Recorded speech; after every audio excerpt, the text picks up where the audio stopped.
നിങ്ങളുടെ ഇഷ്ട പരമ്പരകൾ എക്സ്ക്ലൂസീവായി സൺ നെക്സ്റ്റ് ആപ്പിലൂടെ തികച്ചും ഫ്രീ ആയി ഇപ്പോഴേ ആപ്പ് ഡൗൺലോഡ് ചെയ്യൂ. ആ കടമ്പ കടക്കാൻ ഇനി മറ്റെന്തെങ്കിലും വഴി ആലോചിക്കണം. എവിടെയെങ്കിലും പാളിച്ച പറ്റിയ പിന്നെയും മരുവത്തൂരിൽ നിന്ന് പെട്ടിയും ഭാണ്ഡവും എടുത്ത് ഇറങ്ങേണ്ടി വരും. അതിനു പിന്നിലൊരു മാസ്റ്റർ ബ്രെയിൻ കാണും. അതാ ദർശനയല്ലാതെ മറ്റാരും ആയിരിക്കില്ല. പെട്ടെന്ന് നമ്മൾ കൊണ്ടുവന്ന ഈ കല്യാണാലോചനയ്ക്ക് പിന്നിൽ എന്തെങ്കിലും ഒരു ഗെയിം പ്ലാൻ ഉണ്ടാവുമെന്ന് അവൾക്ക് തോന്നിക്കാണും.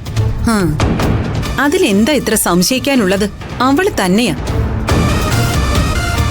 പക്ഷേ അവളുടെ ഏതു പ്ലാനും തകർക്കാനുള്ള പദ്ധതി അത് ഞാനുണ്ടാക്കും. ഗിരിജയുടെ ഗെയിം പ്ലാൻ അവളിനി കാണാനിരിക്കുന്നതേയുള്ളൂ.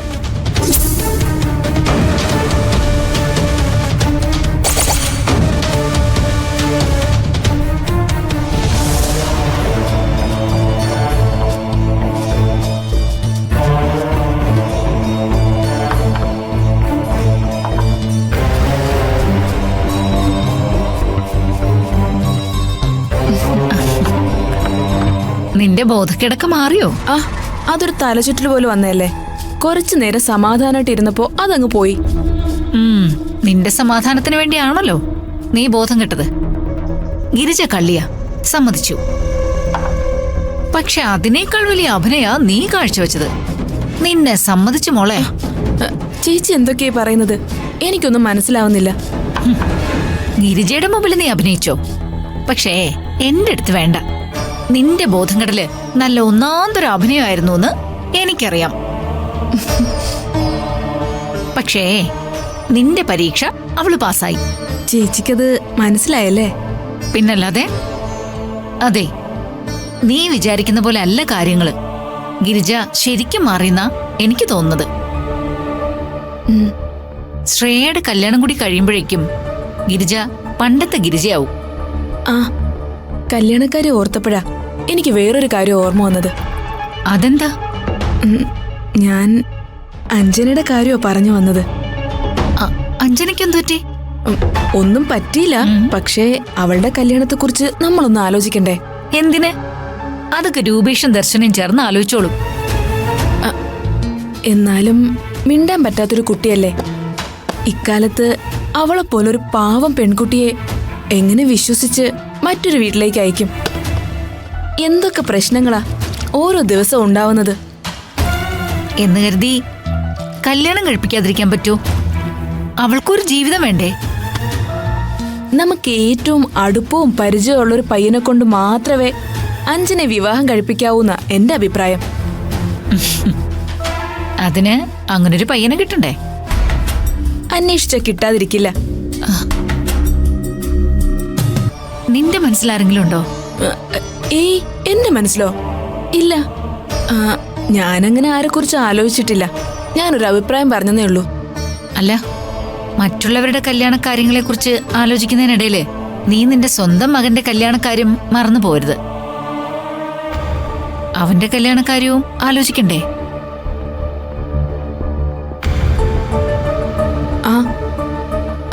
അവനും കല്യാണം ആലോചിക്കണം. ഇനി അങ്ങനെ വെറുതെ വിടാൻ പറ്റില്ല. പച്ച പാവം പെൺകുട്ടികളൊന്നും അവന് പറ്റില്ല. അവനെ വരച്ച വരയിൽ നിർത്തുന്ന ഒരു മിടുക്കി പെൺകുട്ടിയെ കൊണ്ട് തന്നെയാ അവനെ കല്യാണം കഴിപ്പിക്കേണ്ടത്. നിഖിലിന്റെ സ്വഭാവത്തിനനുസരിച്ചേ കഴിയുമെങ്കിൽ ഒരു വക്കീലിനെ കൊണ്ട് തന്നെ അവനെ കെട്ടിക്കണം. നിഖിലിന് അഞ്ജനെ വലിയ ഇഷ്ടമാ.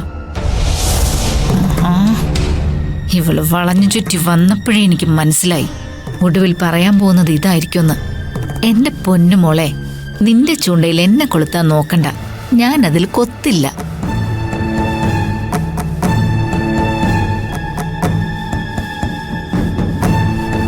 ചേച്ചി എന്താ ഒന്നും പറയാത്തത്?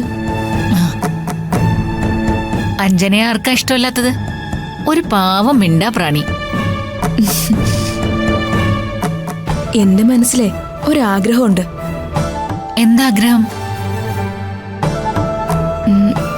നിഖിലിന് വേണ്ടി അഞ്ജനെ ഒന്ന് ആലോചിച്ചാലോന്ന്.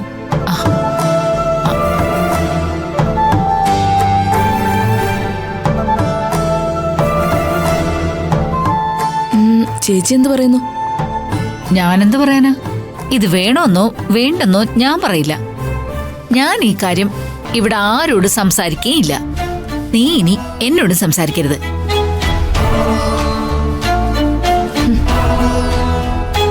പേരും കള്ളി ഒഴിഞ്ഞു മാറിയത് കണ്ടില്ലേ? നിങ്ങൾ എത്ര ഒഴിഞ്ഞു മാറിയാലും നിങ്ങളെ വച്ച് തന്നെ ഞാനിത് നടപ്പിലാക്കും.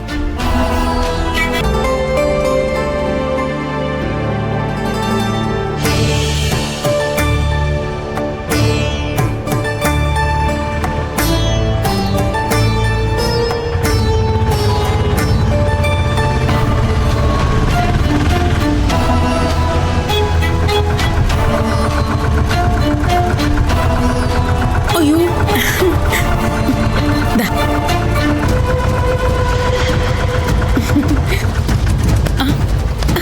അയ്യോ അഞ്ജന മോളെ,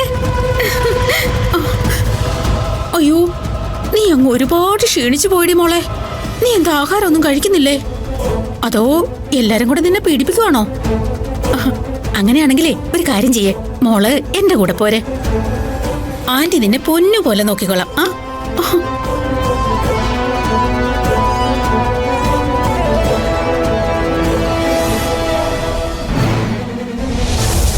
ആഹാ, നല്ല പടമാണല്ലോ.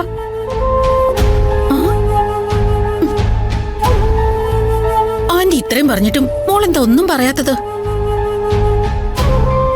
ഓ, മോക്ക് സംസാരിക്കാൻ പറ്റില്ലല്ലോ. ആന്റി അതങ്ങ് മറന്നുപോയി. എന്താ? ആണോ? ചായയും പലഹാരവും ഉണ്ടാക്കി വെച്ചിട്ടുണ്ടെന്നാണോ? ആന്റി വരുമെന്ന് മോള് നേരത്തെ അറിഞ്ഞല്ലേ? ഹോ, എന്നോട് മോൾക്ക് ഇത്രയും സ്നേഹമുണ്ടെന്ന് അറിഞ്ഞില്ല. ആന്റിയെ മോക്ക് നല്ലൊരു പയ്യനെ കണ്ടുവച്ചിട്ടുണ്ട്.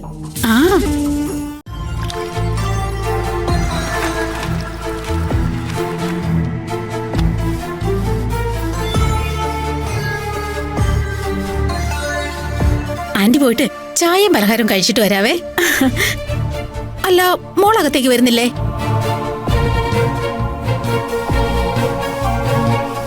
ആ വൃത്തികെട്ടോള് പിന്നെയും വന്നിട്ടുണ്ടല്ലേ? ഗിരിജ,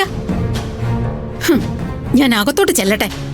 അവക്ക് 2 ഡോസ് കൊടുക്കുന്നുണ്ട്. അതിനുവേണ്ടി തന്നെ ഞാനിങ്ങോട്ട് വന്നത്. എന്താ പറഞ്ഞത്? അവളെ തല്ലണ്ടെന്നാണോ? ഇല്ല മോളെ, ഞാൻ അവളെ വെറുതെ വിടത്തില്ല. അവക്കിട്ട് 2 എണ്ണം കൊടുത്തിട്ടേ ഞാൻ ഇവിടുന്ന് പോവും. നിന്നെ ഇവിടെ ഇട്ട് കഷ്ടപ്പെടുത്തുന്നതിന് അവളോട് ഞാൻ ചോദിക്കും. അല്ലെങ്കിൽ പിന്നെ നിന്റെ അമ്മായി എന്ന് പറഞ്ഞ് ഞാൻ എന്തിനാ നടക്കുന്നത്? ഗിരിജേ,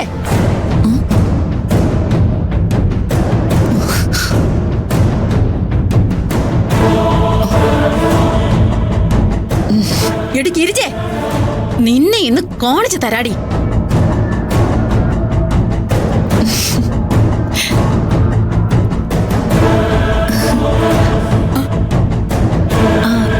ഇതാര്? സുധർമ്മയോ? ഞാൻ നിന്നോടേ 2 കാര്യങ്ങൾ ചോദിക്കാൻ തന്നെ ഇങ്ങോട്ട് വന്നത്. ചോദിച്ചോ? ഈ മരുവത്തൂര് വീടേ കുളം തോണ്ടാൻ തന്നെ നീ തീരുമാനിച്ചോ? എന്റെ സുധർമ്മേ, എന്റെ കയ്യിന്ന് ഒരുപാട് അബദ്ധങ്ങൾ പറ്റിയിട്ടുണ്ട്. അതൊക്കെ എന്റെ അസുഖങ്ങളുടെ ഭാഗമായിരുന്നു. ഇപ്പൊ എന്റെ അസുഖമൊക്കെ മാറി. എനിക്ക് നിങ്ങളോട് ആരോടും ഒരു ദേഷ്യവും ഇല്ല. അല്ല, സുധർമ്മയ്ക്ക് കുടിക്കാൻ എന്താ വേണ്ടേ? ചായയോ അതോ കാപ്പിയോ? ചായയോ കാപ്പിയോ?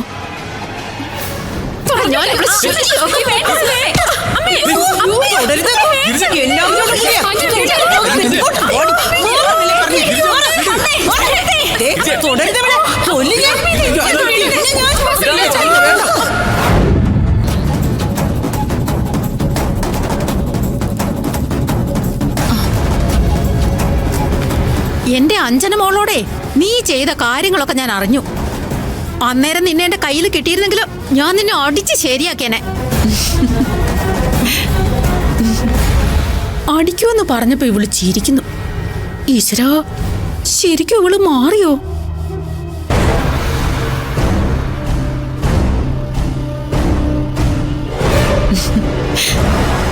സുധർമ്മ എന്നെ ചീത്ത പറഞ്ഞു കഴിഞ്ഞോ?